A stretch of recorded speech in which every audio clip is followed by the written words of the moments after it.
तुळजाभवानीला मांसाहाराचा नैवेद्य का दाखवतात? तुळजापूरची तुळजाभवानी ही महाराष्ट्रातल्या असंख्य कुटुंबांची कुलस्वामिनी आहे. धाराशिवमधील तुळजापूरमध्ये वसलेल्या तुळजाभवानीच्या मंदिराला लाखो भाविक दरवर्षी भेट देत असतात. महाराष्ट्राचे आराध्य दैवत छत्रपती शिवाजी महाराज हे देखील तुळजाभवानी मातेचे भक्त होते. असे म्हणतात की प्रत्येक युद्ध लढायला जाण्यापूर्वी तुळजापूर येथे जाऊन महाराज आई भवानी देवीचा आशीर्वाद घ्यायचे. माता तुळजाभवानीनं छत्रपती शिवाजी महाराजांना एक भव्य तलवार बहाल केली, जिच्या जोरावर त्यांनी अगणित युद्ध जिंकली आणि हिंदवी स्वराज्य निर्माण केलं.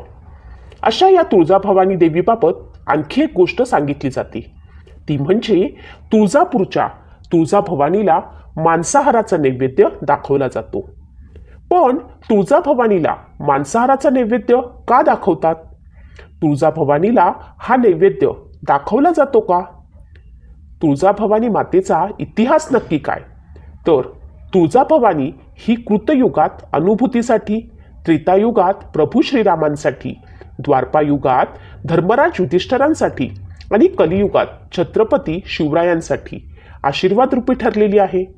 देवीबाबत अशी एक आख्यायिका सांगितली जाते की कर्दम ऋषींच्या निधनानंतर त्यांची पत्नी अनुभूती ही सती जाणार होती, पण आपल्या मुलांसाठी तिनं निर्णय बदलला. एक दिवस ती नदीच्या काठी तपश्चर्या करत बसलेली होती, पण त्यावेळी तिथे कुपर नावाचा राक्षस तिच्याकडे वाईट नजरेने पाहत होता. या राक्षसापासून वाचावं म्हणून अनुभूतीनं आदिमाईला प्रार्थना केली. हिच्या रक्षणासाठी आदिमाया तिथे प्रकट झाली. आदिमाया आणि राक्षस यांच्यामध्ये युद्ध झालं आणि आदिमायेनं राक्षसाचा वध केला. आदिमायेनं आपले रक्षण केले म्हणून तपस्वी अनुभूतीनं देवीला पर्वतावर राहण्याची विनंती केली आणि तिच्या या विनंतीला ऐकून देवीने होकारही दिला. त्यानंतर देवीने अनुभूतीच्या विनंतीवरनं यमुना चलरूप बालाघाट या पर्वतावरती अखंड वास्तव्य केलं.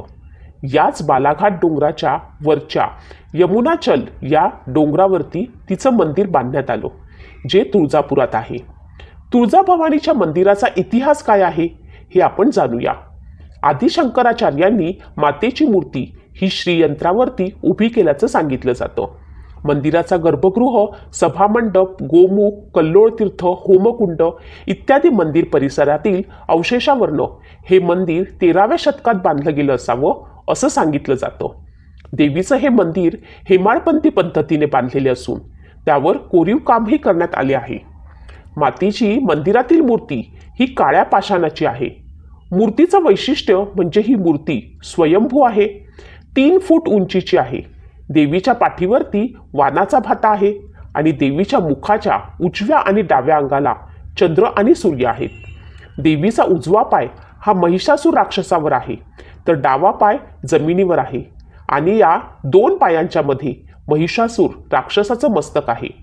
मार्कंडेय ऋषी आणि सिंह हे देवीच्या उजव्या बाजूला, तर कर्दम ऋषींची पत्नी अनुभूती ही देवीच्या डाव्या बाजूला पाहायला मिळते.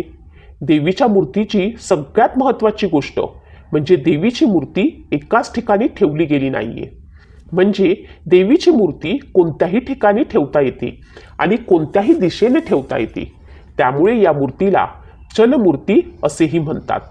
देवीची मूर्ती वर्षातनं 3 वेळा मंदिरातून बाहेर काढली जाते, कारण वर्षातले 3 दिवस अत्यंत विशेष मानले जातात आणि देवीला प्रदक्षिणा करण्यासाठी मंदिराबाहेर नेलं जातं. या प्रसंगी मातेची मूर्ती मंदिराभोवती फिरवली जाते. याशिवाय तुळजाभवानी मातेचं नगर हे माहेर, तर तुळजापूर हे सासर समजण्यात येतं. या मागचा मुख्य कारण दसऱ्याच्या दिवशी मूर्ती ही नगरहून आणलेल्या पालखीतनं सीमोल्लंघन करते आणि येथून आणलेल्या नवीन पलंगावर 5 दिवस निद्रा घेते. जवळजवळ 500 वर्षांची परंपरा लाभलेल्या या सासर माहेरच्या नात्याची नाळ आजही तुटलेली नाहीये, हे महत्त्वाचं आहे. आता देवीला नैवेद्य कशासाठी हे जाणूया. महत्त्वाचा भाग तो म्हणजे देवीच्या नैवेद्याचा कोणताही देवदेवतांच्या बाबत त्यांची पूर्ण पूजा झाल्यानंतर नैवेद्य दाखवण्याची आपल्याकडे परंपरा आहे.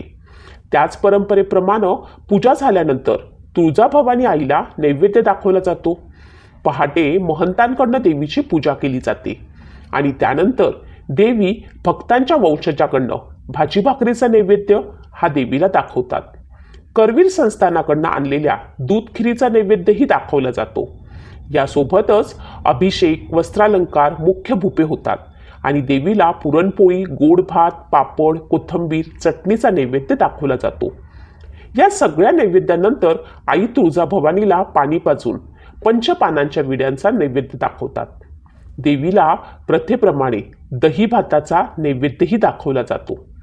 हे सगळे नैवेद्य दाखवल्यानंतर तुळजाभवानीला मांसाहाराचा किंवा खारा नैवेद्य दाखवण्याची परंपरा आहे. पण देवीला मांसाहाराचा नैवेद्य कसा, तर याची देखील एक कथा आहे. महिषासूर नावाचा राक्षस हा देवी देवतांना त्रास देत होता. तेव्हा सगळे देवी देव एकत्र आले. त्यांनी ब्रह्मा, विष्णू आणि महेश यांच्याकडे या राक्षसापासून वाचण्याची विनंती केली. ब्रह्मा, विष्णू आणि महेश या तिघांनी मिळून तेजाचा अतिप्रचंड अग्नी संपत निर्माण केला आणि या प्रचंड तेजाच्या रूपानं तुळजाभवानी देवी साकार झाली. महिषासुराशी युद्ध करून जेव्हा दसऱ्याच्या दिवशी त्याचा वध होणार होता तेव्हा तो देवीला शरण आला. माझं गर्वहरण झालंय असं म्हणून त्याने आपल्या 2 इच्छा देवीसमोर मांडल्या. यातली पहिली इच्छा म्हणजे त्याचं नाव देवीच्या आधी घेतलं जावं आणि दुसरी इच्छा म्हणजे त्याला मांसाहाराचा नैवेद्य दाखवला जावा. देवीनं त्याच्या दोन्ही इच्छा मान्य केल्या. म्हणूनच पहिल्या इच्छेप्रमाणे देवीचं नाव हे महिषासूर मर्दिनी असं घेतलं जातं. दुसऱ्या इच्छेप्रमाणे दसऱ्याला मांसाहाराचा नैवेद्य हा देवीच्या पायाशी असलेल्या महिषासुराला दाखवतात. हा नैवेद्य खालून वर असा दाखवला जातो, पण पूर्ण मुखाजवळ नेला जात नाही. त्या मांसाहाराचा नैवेद्य हा देवीला नसून पायाशी असणाऱ्या महिषासूर नावाच्या राक्षसाला दाखवला जातो. देवीला फक्त शाकाहाराचा नैवेद्य असतो, परंतु या दिवशी घरोघरी मांसाहाराचा नैवेद्य बनतो. याशिवाय आणखी एक मांसाहाराची कथा आहे.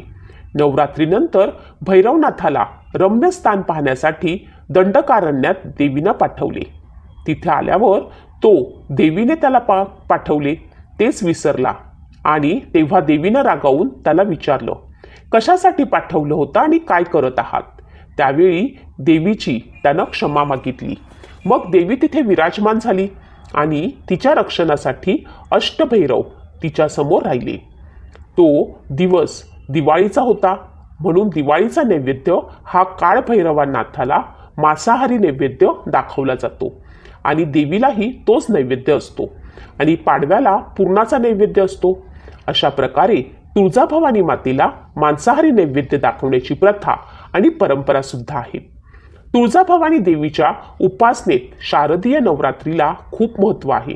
या प्रसंगी देवीच्या मंदिरात मोठ्या उत्साहाचे आयोजन होते आणि हा उत्सव मोठ्या भक्तिभावात आणि पारंपरिक पद्धतीने साजरा केला जातो. अश्विन प्रतिपदेपासून सप्टेंबर-ऑक्टोबर हा शारदीय उत्सवात सुरुवात होते. त्यामुळे पौराणिक कथेनुसार महिषासूर ते त्यासोबत 9 दिवस चाललेल्या घनघोर युद्धानंतर दमलेल्या देवीनं निद्रा घेण्यासाठी मंचकी जाते. नवरात्र संपताच 10व्या दिवशी विजयादशमीला सण असतो.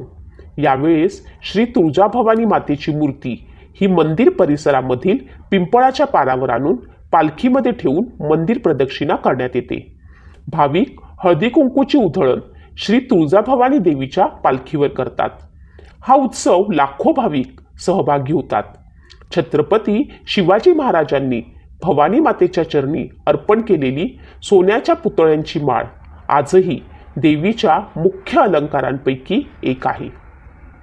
श्री तुळजाभवानी मातेचा छबिना. छबिना म्हणजे श्री तुळजाभवानी मातेची उत्सव मूर्ती एका चांदीच्या मेघडंबरीमध्ये व श्रीदेवीच्या अनेक वाहनांपैकी एका वाहनावर श्रीदेवीची चांदीची मूर्ती व पादुका ठेवून मंदिराभोवती एक प्रदक्षिणा पूर्ण करतात. याला छबिना असे म्हणतात. श्री तुळजाभवानी मातेचा छबिना प्रत्येक मंगळवार पौर्णिमेच्या 1 दिवस आधी आणि पौर्णिमा या दिवशी आणि त्यानंतर 1 दिवस अशा प्रकारे करण्यात येतो. अश्विन कोजागिरी पौर्णिमेच्या अगोदर दिवसाचा छबिना हा दिवाळी पाडव्याच्या दिवशी काढण्यात येतो. फाल्गुन पौर्णिमेचा छबिना गुढीपाडव्याच्या दिवशी काढण्यात येतो. श्री तुळजाभवानी मातेच्या वर्षातील 21 दिवस निद्रा काळातील छबिना काढला जात नाही. श्री तुळजाभवानी माता ही जागृत देवस्थान असून या छबिना उत्सवामध्ये ज्या ज्या ठिकाणी छबिना उभा राहतो त्या ठिकाणी तुळजापूर क्षेत्राच्या बाजूतील सर्व गावांच्या शिवा येतात. या शिवांवर उभे राहून सर्व जगताच्या रक्षणासाठी व कल्याणासाठी माता उभी राहते. येथे उभी राहून सारे जग पाहते व जगताचे कल्याण करते, म्हणून छबिना उत्सव काढण्यात येतो. श्री तुळजाभवानी मंदिरात प्रवेश करण्यासाठी 2 मोठी प्रवेशद्वारे आहेत. एका प्रवेशद्वारास राजेशी शहाजी महाद्वार तर दुसऱ्या दरवाजाला राजमाता जिजाऊ महाद्वार असे नाव देण्यात आले आहे. देवीच्या मंदिरात जाण्यासाठी दगडी पायऱ्या आहेत. पायऱ्या उतरून खाली गेल्यावर गोमुख तीर्थ आहे. येथे दर्शनाला जाण्यापूर्वी भाविक स्नान करतात, तसेच हातपाय धुतात. समोर कल्लोळ तीर्थ आहे. देवीच्या स्नानासाठी तिथे 3 तीर्थ एकत्र आली असे कल्लोळ तीर्थाच्या बाबतीत सांगितले जाते. मंदिराच्या मुख्य द्वारापाशी भव्य सोंडेचा सिद्धिविनायक आहे. येथेच आदिशक्ती आदिमाया व अन्नपूर्णा देवीचे मंदिरही आहे. त्याचबरोबर आदिमाया आदिशक्ती पाठीमागे मातंगी देवीचे मंदिर असून श्री दत्त मंदिर, यमाई देवी, जेजुरी खंडोबा मंदिर ही मंदिरे देखील येथे आहेत. अशी आहे भवानी तुळजाभवानी मातेला मांसाहार देण्याची परंपरा दाखवली गेलेली आहे.